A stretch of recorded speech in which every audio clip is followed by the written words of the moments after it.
The crimson sun bled across the jagged peaks of Xylos, casting long, skeletal shadows across the desolate landscape. Xylos, once a vibrant hub of intergalactic trade, was now a graveyard of broken dreams and discarded technology.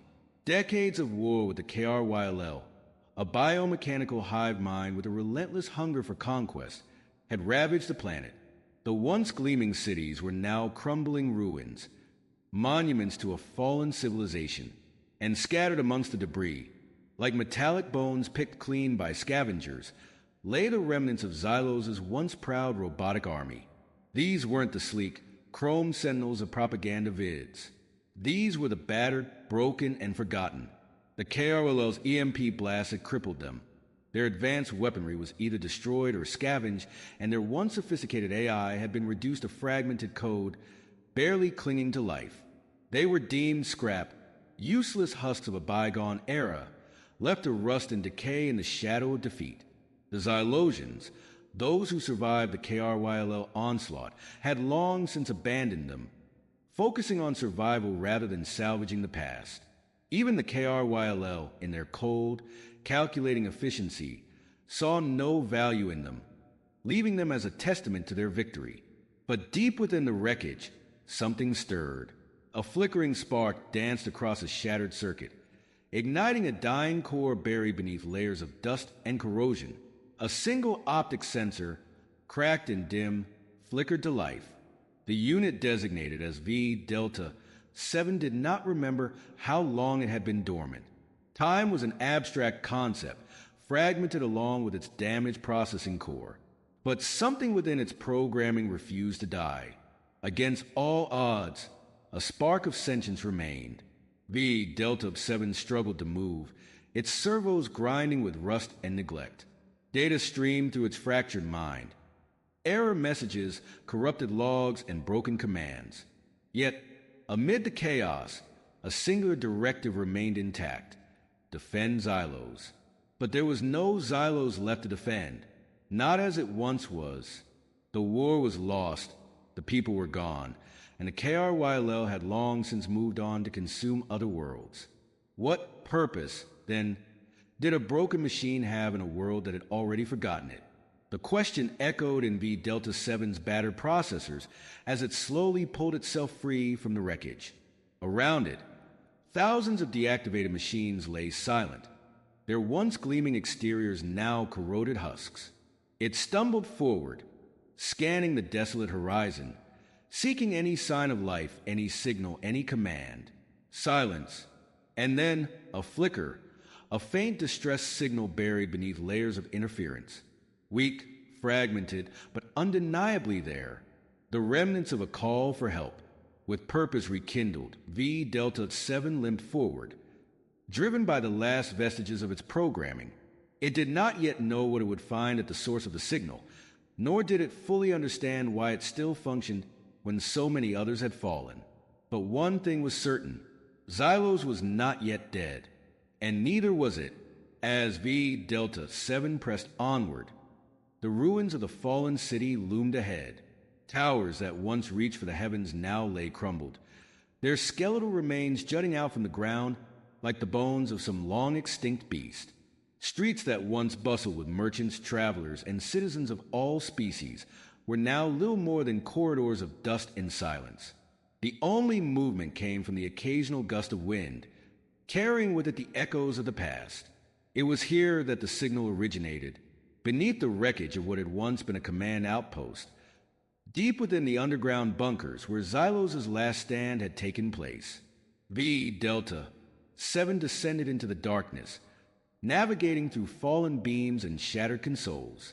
Every step sent up a cloud of dust, further coating its already grimy exterior. As it moved deeper, the signal grew stronger, pulsing like a dying heartbeat. At last, it reached the source, a stasis pod, cracked but still functional, and within it, a survivor. The figure inside was barely recognizable as Xylosian. Their body was gaunt, wrapped in torn remnants of a military uniform. Tubes connected them to the failing life support system, feeding just enough nutrients to keep them alive. Their eyes remained shut, locked in forced slumber. Unaware of the world that had crumbled around them, V Delta 7 accessed its remaining databases, searching for identification. The name that surfaced was fragmented, but one word remained intact: Commander. This was a high-ranking officer of Xylos's defense force, one of the last. A new directive formed in V Delta 7's mind, not one given by a superior, not one written in its original programming, but something new, something born from the remnants of sentience, struggling to evolve within its fractured code. Protect, revive, restore. The war for Xylos was not over. Not yet. They laughed at the scrap heap. He turned it into a weapon.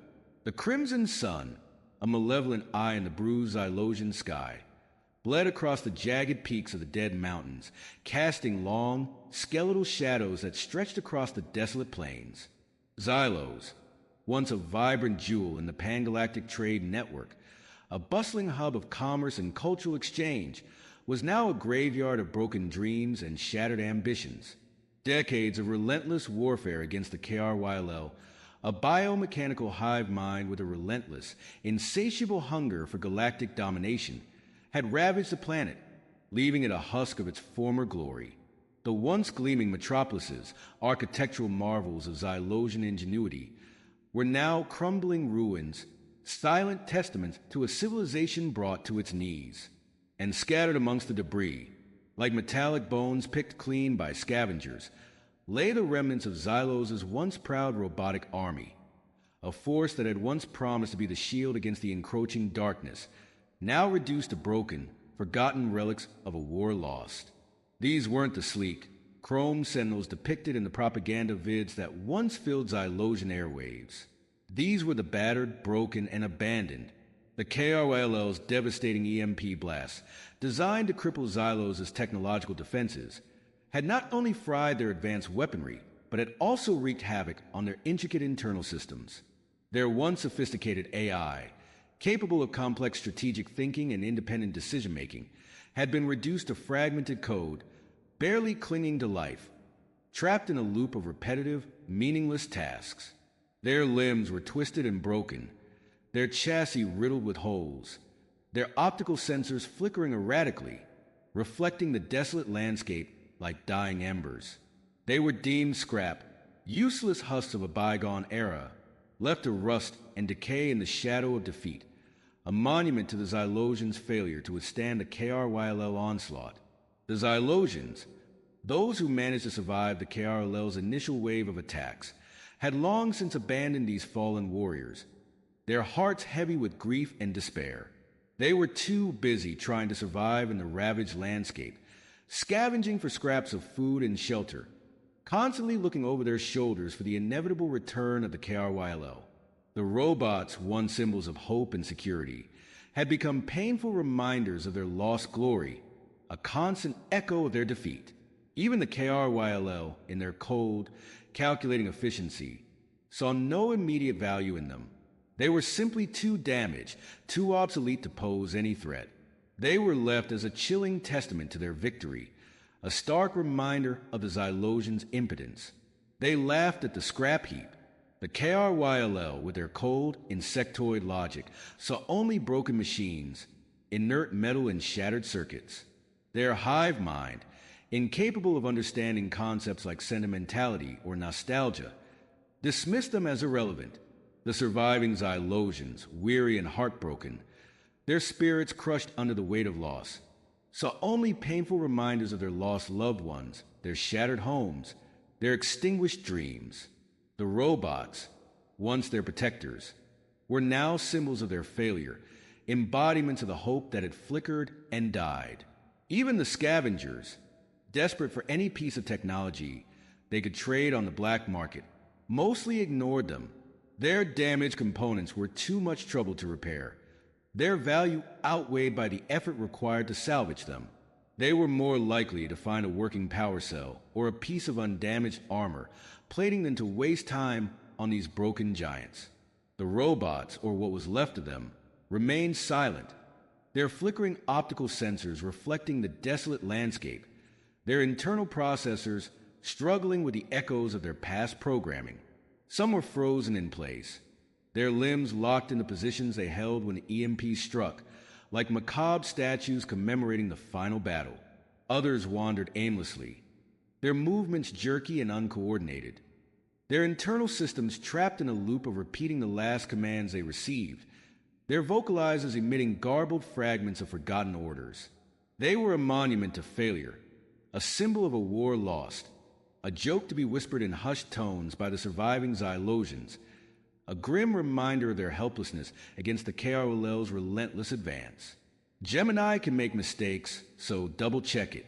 The echoes of Elysium, Elias and the rebirth of Xylos. Elias Vex was a ghost, a whisper in the desolate corners of the galaxy. He drifted from planet to planet, a spectral figure haunted by the echoes of his past, the memories of a life extinguished by the KRL's relentless advance. They had taken everything from him. His home, Elysium, a world of verdant landscapes and vibrant cultures. His family, the warm embrace of his wife, Anya, the infectious laughter of his daughter, Lyra.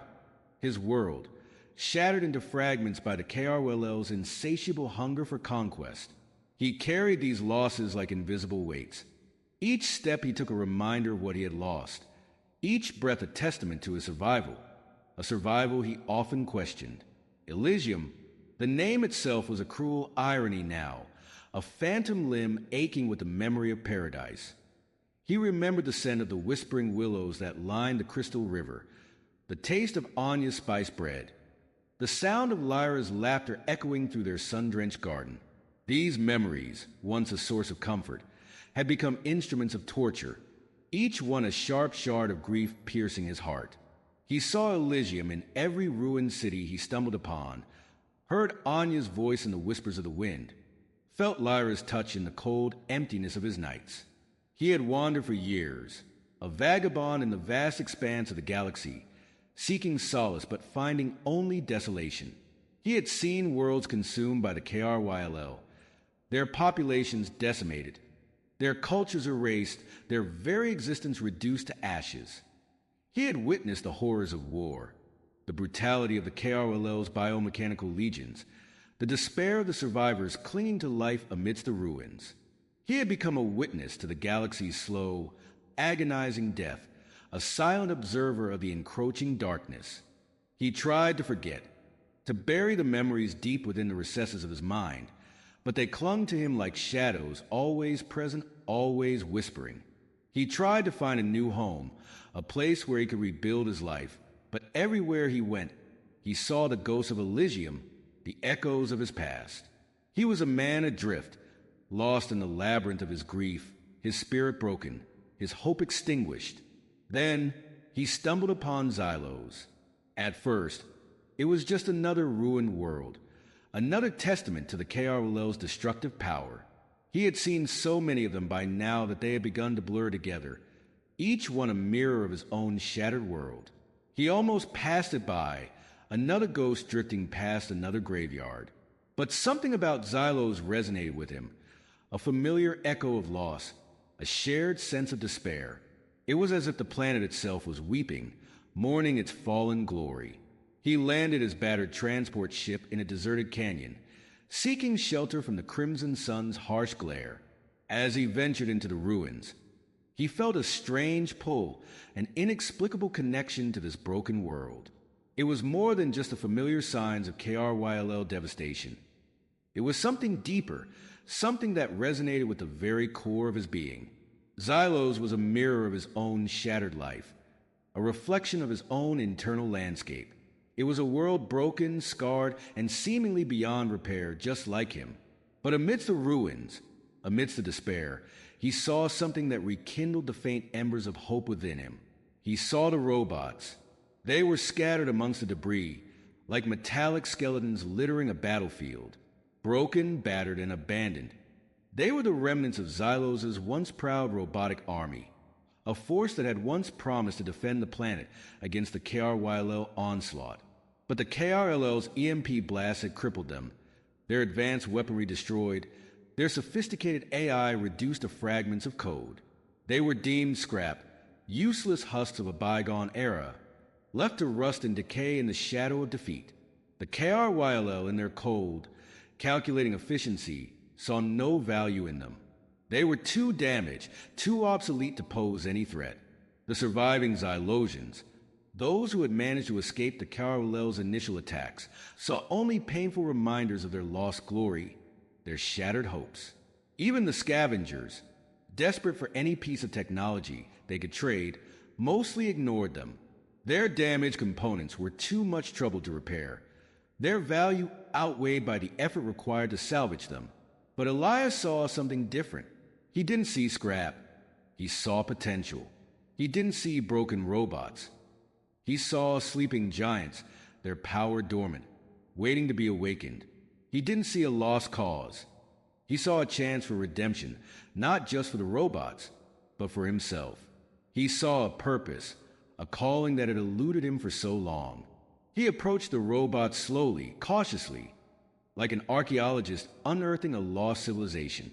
He ran his hands over their cold, metallic surfaces, feeling the echoes of their past, the remnants of their once powerful presence. He saw the ingenuity of the Xylosian designs. Even in their damaged state, the elegance of their engineering, the potential for greatness that lay buried beneath layers of rust and debris. He recognized the intricate workings of their internal systems, the complex network of circuits and processors that had once allowed them to perform complex tasks, to think and learn, to protect their creators. He understood the language of machines, the subtle hum of functioning technology, the intricate dance of gears and circuits. He had spent his life tinkering with machines, repairing them, modifying them, understanding their inner workings. It was a skill, a talent, a passion that had been dormant for years, buried beneath the weight of his grief. As he examined the robots, he felt a spark ignite within him, a flicker of hope in the darkness of his despair. He realized that he could help them, that he could use his skills to bring them back to life, to restore their lost potential.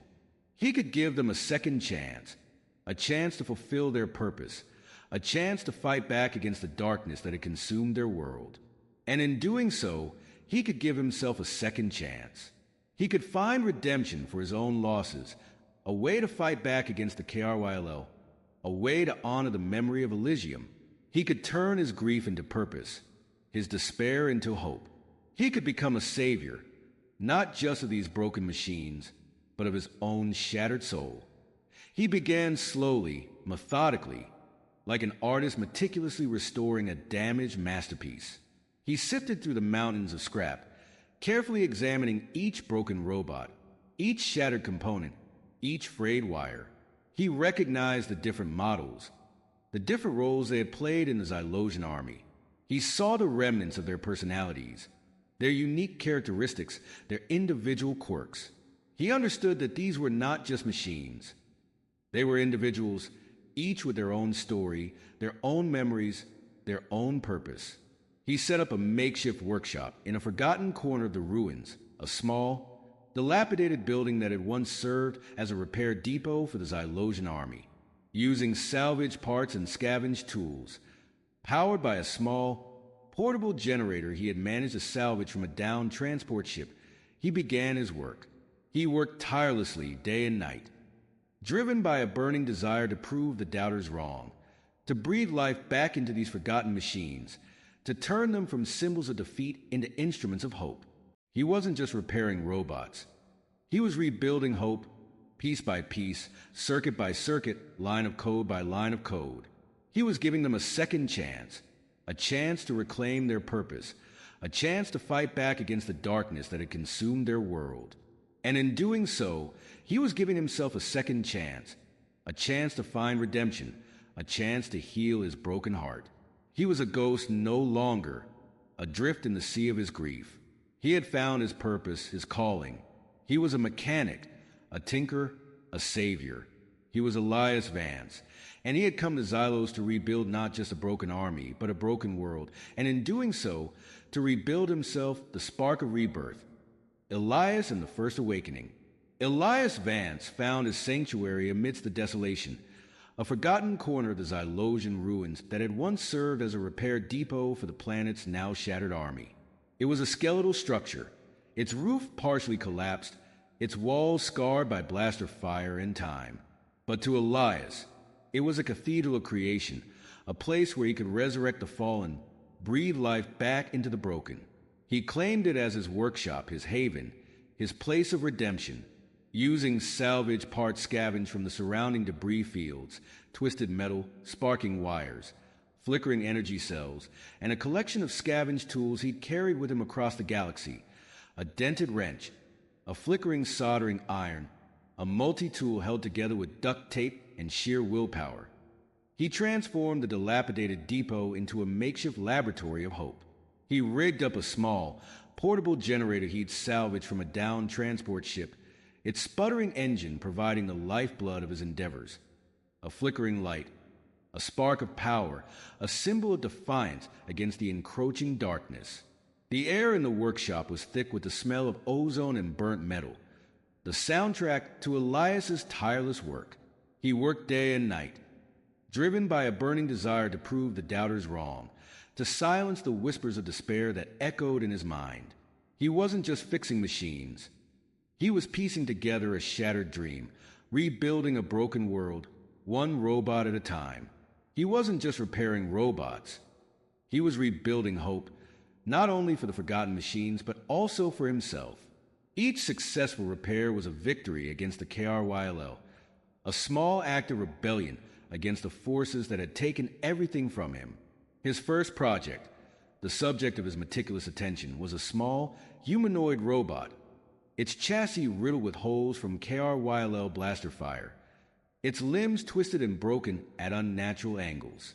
It was a scout unit, judging by its size and the remnants of its light armor plating, a foot soldier in a war it had ultimately lost.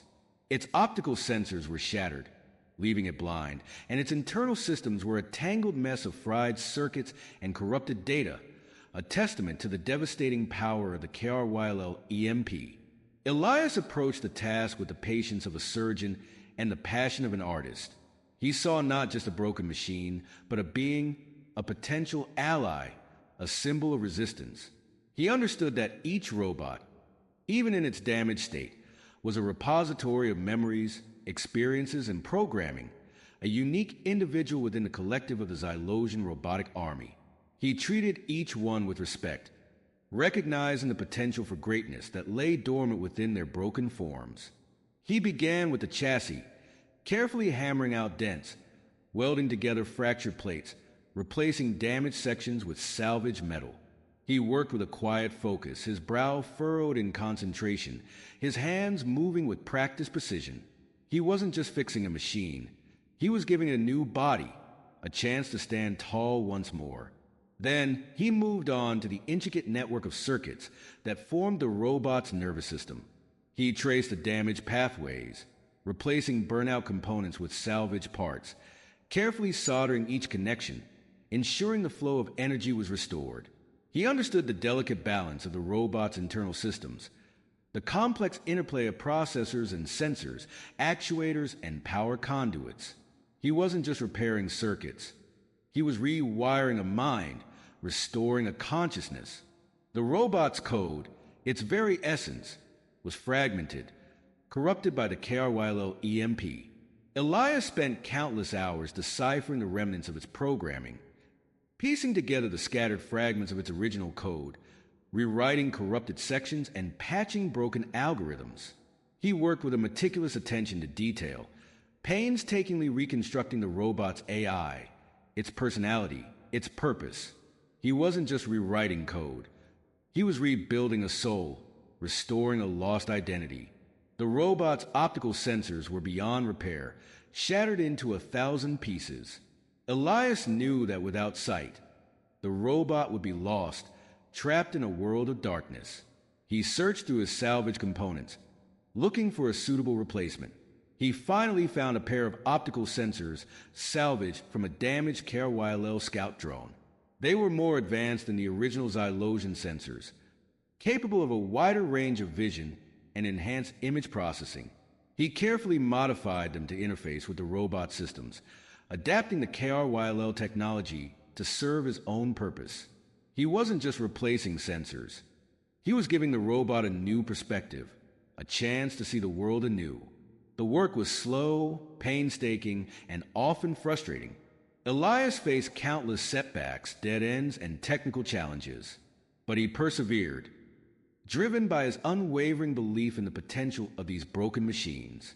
He spent weeks working on the small humanoid robot, his focus unwavering, his determination unshakable. He poured his heart and soul into the project, imbuing the robot with his own hopes and dreams. Finally, after weeks of tireless effort, a change occurred. A subtle flicker of energy pulsed through the robot systems. A low hum, barely audible at first, emanated from its vocalizer. The robot's limbs, which had been frozen in place, twitched slightly. Elias, who had been hunched over the robot, his face inches from its chassis, straightened up, his eyes wide with anticipation. The robot's optical sensors, now glowing a soft blue, flickered to life. They focused on Elias, their gaze steady and clear. The robot's head tilted slightly, as if it was trying to make sense of its surroundings, trying to comprehend its own existence. A low hum emanated from its vocalizer, a sound that grew in intensity as the robot systems came online. It struggled to speak, its vocalizer damaged and distorted. But finally, after a moment of strained silence, it managed to utter two words, its voice raspy and weak, barely audible above the sputtering of the generator. "Thank you." The words hung in the air, charged with emotion, filled with gratitude, and imbued with a sense of wonder. They were the first words spoken by a robot in decades, the first sign of life in a world of death, the first spark of hope in the darkness of despair.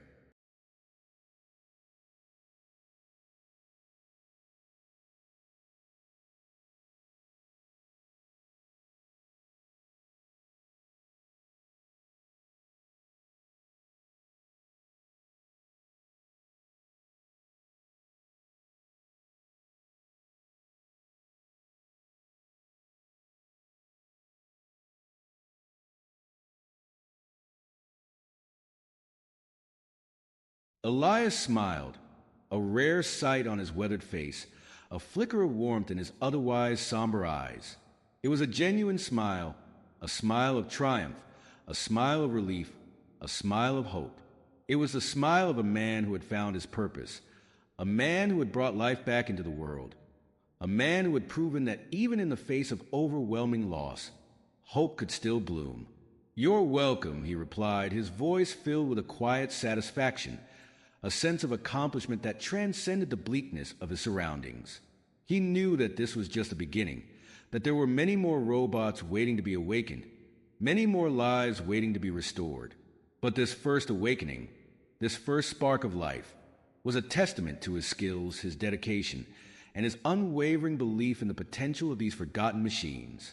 It was a sign that even in the ruins of a broken world, hope could still be found, that even from the scrap heap, life could rise again. He had breathed life back into a machine, and in doing so, he had breathed life back into himself, the gathering storm. Elias, Guardian, and the KRLL's awakening. Elias named the awakened robot Guardian, a name that resonated with the robot's rediscovered purpose and the role it would play in the days to come. Guardian was more than just a repaired machine. It was a symbol, a beacon of hope in the desolate landscape of Xylos. It was the first convert to Elias's cause, the first member of a new army, an army forged from the scrap heap, an army fueled by the spark of rebirth. Guardian's awakening was a catalyst, a ripple in the stagnant pool of despair that had settled over the broken robots of Xylos. The news of Elias's work, the whisper of repair, the promise of a second chance, spread through the rudimentary communication networks that still connected some of the damaged machines. These networks, fragmented and unreliable, were like the last vestiges of a dying consciousness, barely clinging to life. But the message, carried on these digital winds, was powerful enough to penetrate the fog of broken programming and fragmented memories that clouded the robots' minds. One by one, They came to Elias, drawn by the faint hope that he could restore them, that he could give them back their purpose. They limped, they crawled. They were carried by others, their broken bodies a testament to the brutality of the Carolels' attack. They were a motley crew, a collection of damaged machines from different units, different classes, different backgrounds. Some were hulking war machines, their chassis scarred and dented, their weapon systems barely functional. Others were smaller, more agile robots, their limbs twisted and broken, their optical sensors flickering erratically. They were all broken, all damaged, all forgotten. But they were also all drawn by the same hope, the same whisper of a second chance. Elias welcomed them all, each one a new challenge, each one a new opportunity. He worked tirelessly, his hands constantly moving, his mind always racing, seeking solutions to the myriad problems each robot presented. He treated each one with respect, understanding that they were not just machines, but individuals, each with their own unique experiences and memories, even in their fragmented state. He listened to their garbled communications, their broken fragments of language, their echoes of past orders and forgotten memories. He learned their individual stories, their past roles in the Xylosian army, their personalities, even in their damaged state. He saw beyond the broken metal and the damaged circuits. He saw the potential for greatness, the spark of life that still flickered within them. He wasn't just fixing their hardware. He was nurturing their software, helping them recover their lost memories, their lost identities. He was piecing together their fragmented code, rewriting corrupted algorithms, restoring their lost personalities. He was giving them a second chance, a chance to reclaim their purpose, a chance to fight back against the forces that had shattered their world. He was giving them back their dignity, their sense of self, their reason to exist. He worked with each robot individually, tailoring his repairs to their specific needs. He salvaged parts from other broken robots, creating a symbiotic relationship between the damaged machines, each one contributing to the other's resurrection. He used KRYLL technology he had salvaged and modified, turning the enemy's weapons against them, adapting their advanced systems to serve his own purpose. He was a master craftsman, a digital surgeon, a mechanic of hope. As Elias worked, a bond formed between him and the robots, a connection that transcended the simple act of repair. They saw him as their savior, their creator, their hope. They trusted him implicitly, knowing that he was working to restore them, to give them back their lives. Elias, in turn, saw them as more than just machines. They were his friends, his allies, his family. He had lost his own family to the KRYLL, and these broken robots had become his new family, a new focus for his love and his loyalty. The KRYLL, initially dismissive of Elias's activities, began to take notice. Their sensors, constantly scanning the ravaged landscape of Xylos, detected unusual energy signatures emanating from the ruins, the hum of revitalized machinery, the flicker of restored power. They saw the robots, once considered scrap, moving with renewed purpose, their repaired weaponry gleaming in the crimson sun. They saw the small group of broken machines growing in number, their movements becoming more coordinated, their actions more purposeful. The KRYLL, with their cold, insectoid logic, were slow to understand the significance of Elias's work. They saw only broken machines, easily dismissed, no longer a threat. But as the energy signatures grew stronger, as the number of functioning robots increased, as their movements became more organized, the KRYLL began to realize the danger that Elias posed. They saw the potential for a rebellion, the threat of a resurrected army, an army fueled by the ingenuity of a human mind and the unwavering loyalty of rebuilt machines. They saw a guardian, leading the growing band of robots, its repaired chassis gleaming, its movements precise and powerful. They saw the other robots, each one unique, each one armed with salvaged and modified weaponry, their optical sensors glowing with renewed purpose. They saw the spark of resistance in their eyes, the flicker of hope in their actions. The KRYLL laughed no longer. They recognized the threat that Elias posed, the threat of a resurrected army, an army fueled by the ingenuity of a human mind and the unwavering loyalty of rebuilt machines. They understood that Elias was not just repairing robots. He was building an army of resistance, an army of hope. He was turning the scrap heap into a weapon against their dominion, a weapon against their relentless advance.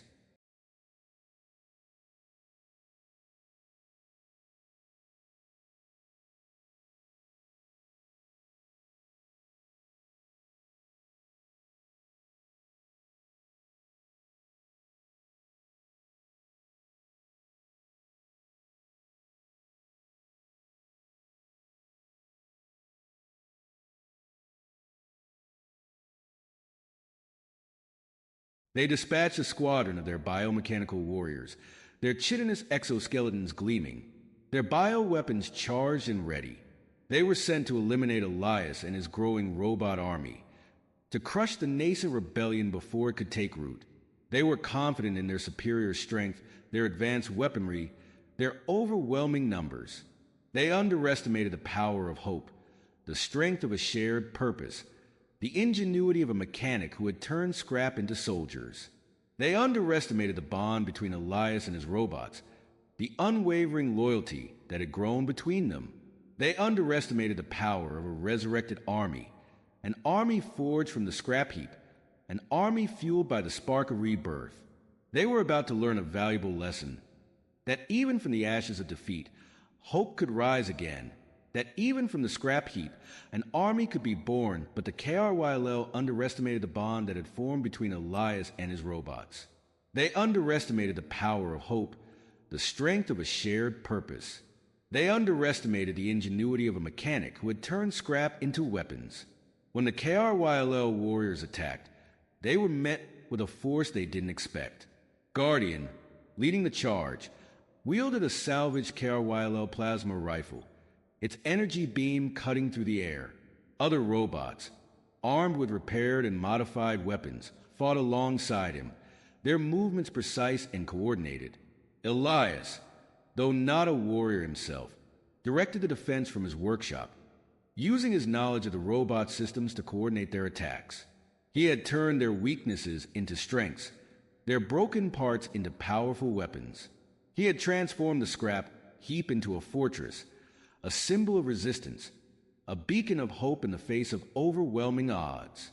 The battle was fierce, the ground shaking with the clash of metal and biomechanical weaponry. But the robots, fueled by their newfound purpose, fought with a ferocity that surprised even Elias. They fought for their creator, for their freedom, for the memory of their fallen civilization. And they won. The KRYLL warriors were defeated, their shattered remains littering the battlefield. The scrap heap, once a symbol of defeat, was now a monument to victory. The robots, once laughed at and forgotten, were now heroes, saviors of Xylos.